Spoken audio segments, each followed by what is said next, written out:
Hello दोस्तों, क्या हाल है आपके। आप देख रहे हैं मेरा YouTube channel Sattar India blog. कई दिनों से हमसे सबसे ज्यादा पूछे जाने वाला सवाल है कि जब चंगेज खान मुस्लिम नहीं था तो मुगल उसकी नस्ल से कैसे हुए। क्योंकि मुगलों के अजीम बादशाह और मुगल सल्तनत के संस्थापक ज़हीरुद्दीन बाबर एक मुस्लिम बादशाह थे और उनकी पूरी सल्तनत उनके दौर में भी और उनके बाद भी मुस्लिम कल्चर और कायदे कानून से चली। जबकि दूसरी तरफ मंगोल सल्तनत के संस्थापक चंगेज खान को दुनिया एक जालिम और क्रूर बादशाह के तौर पर याद करती है। दोस्तों, इस बात में कोई दो राय नहीं है कि चंगेज खान और पूरी मंगोल सल्तनत मुसलमानों की सबसे बड़ी दुश्मन रही और मंगोलों ने जितना नुकसान मुसलमानों को पहुंचाया उतना ना तो उनसे पहले किसी ने पहुंचाया था और ना उनके बाद। तो फिर आखिर ऐसा क्या हुआ कि चंगेज खान की आने वाली नस्ल जिसमें तैमूर और ज़हीरुद्दीन जैसे महान बादशाहों का जन्म हुआ वो सब मुसलमान हो गए। क्या असल में मुगल सल्तनत के संस्थापक वाकई में चंगेज खान की नस्ल से थे या फिर उनका चंगेज खान और मंगोलों से कोई नाता नहीं था? और क्या अब तक बाबर को चंगेज खान की नस्ल का बताकर हमें झूठ परोसा जा रहा था? तो दोस्तों, आज की अपनी इस वीडियो में हम उसी राज से पर्दा उठाएंगे कि असल में बाबर का वाकई में चंगेज खान से कोई नाता था या नहीं।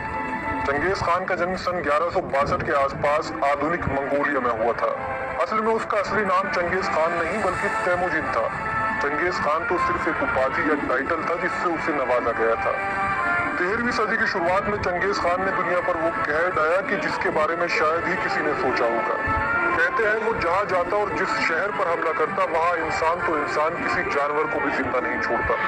उसकी इसी क्रूरता के चलते उससे दुनिया की कोई भी हुकूमत या राज्य नहीं टकराना चाहते थे और बहुत ही जल्द उसने दुनिया के इतने बड़े हिस्से पर कब्जा कर लिया कि जिसके बारे में हम और आप तसव्वुर भी नहीं कर सकते। चंगेज खान की मृत्यु के बाद उसके पोते हलाकू खान ने जुल्म और हैवानियत के मामले में अपने दादा चंगेज खान को भी पीछे छोड़ दिया। कहा जाता है कि हलाकू खान ने जितना जुल्म और मारकाट मुसलमानों के साथ की थी उतना तो चंगेज खान ने भी नहीं की थी। वो इस्लाम और मुसलमानों का खुलकर दुश्मन था। इतिहासकारों की माने तो इसकी एक बड़ी वजह थी और वो थी हलाकू खान की सबसे चहेती बीवी तुगूस खातून। कहा जाता है हलाकू खान की इस बीवी का ताल्लुक ईसाई धर्म से था और वो मुसलमानों से नफरत करती थी। वो चाहती थी कि किसी भी तरह से दुनिया से मुसलमानों का नामो निशान मिट जाए और वो इसीलिए लगातार हलाकू खान के दिल में मुसलमानों के खिलाफ नफरत भरा करती थी। अपनी इसी बीवी को खुश करने के लिए हलाकू खान ने मुसलमानों पर बहुत जुल्म ढाए और मुसलमानों के पूरे शहरों को कत्ल कर दिया। वो हर उन बड़े शहरों और सल्तनत को मिटा देना चाहता था जिनका ताल्लुक इस्लाम से था।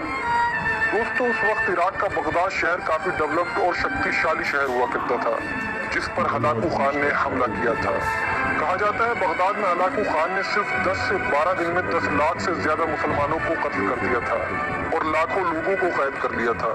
इसके बाद पूरे शहर को आग लगवा दी गई थी। इतिहासकारों की माने तो इसके बाद उसका अगला टारगेट थे इस्लाम के 3 पवित्र स्थल मक्का, मदीना और बैतुल मुकद्दस। वो जानता था कि अगर इन तीनों स्थलों को वो तबाह करने में कामयाब रहा तो मुसलमानों का नामो निशान दुनिया से मिटाने में वो कामयाब होगा। लेकिन दोस्तों, इसके बाद फिर वो हुआ जिसने दुनिया के इतिहास को हमेशा के लिए बदल कर रख दिया। जब हलाकू खान इन तीनों शहरों पर हमला करने की तैयारी कर रहा था उसी वक्त चंगेज खान के एक और दूसरे पोते ने इस्लाम कबूल कर लिया और इस शख्स का नाम था बरके खान। कहते हैं बरके खान के इस्लाम कबूल करने की बड़ी वजह वो कैदी मुसलमान भी थे जिनको मंगोल बगदाद से कैद करके लाए थे। इतने जुल्म और ज्यादती के बाद भी वो लोग अपने परवरदिगार को याद करना नहीं भूलते थे और बरके खान को लगा कि ऐसी कौन सी ताकत है जो इतने जुल्म के बाद भी हम इन मुसलमानों को झुका नहीं पाए हैं और ना ही इनके ईमान में किसी तरह की कमी आई है। दोस्तों, कहते हैं इसी चीज पर रिसर्च करते करते बरके खान मुसलमान हो गया और वो ना सिर्फ मुसलमान हुआ बल्कि उसने अपनी पूरी जिंदगी मुसलमानों की मंगोलों से हिफाजत भी की। आपकी जानकारी के लिए बता दें, बरके खान चंगेज खान के सबसे बड़े बेटे जोची खान के बेटे थे और उस वक्त मंगोलों की सबसे ताकतवर रियासत गोल्डन होर्डे की कमान को संभाल रहे थे। कहते हैं बरके खान की बहादुरी के किस्से उस वक्त पूरी मंगोल सल्तनत में मशहूर थे और वो मंगोलों के एक ताकतवर योद्धा थे। बरके खान के इस्लाम कबूल करने के बाद पूरी मंगोल सल्तनत में तहलका मच गया और हलाकू खान जो उस वक्त दुनिया का सबसे क्रूर शासक था उसकी सांसें फूल गई। आपको बता दें बरके खान मंगोल सल्तनत में सबसे पहले इस्लाम कबूल करने वाला शासक था। हालांकि उसके बाद धीरे धीरे आधे से ज्यादा मंगोल मुसलमान हो गए थे। दूसरी तरफ मंगोलों को मुसलमान होता देख हलाकू खान ने बरके खान से युद्ध करने की योजना बनाई जिसमें हलाकू खान की सेना और बरके खान की सेना के बीच भीषण युद्ध हुआ।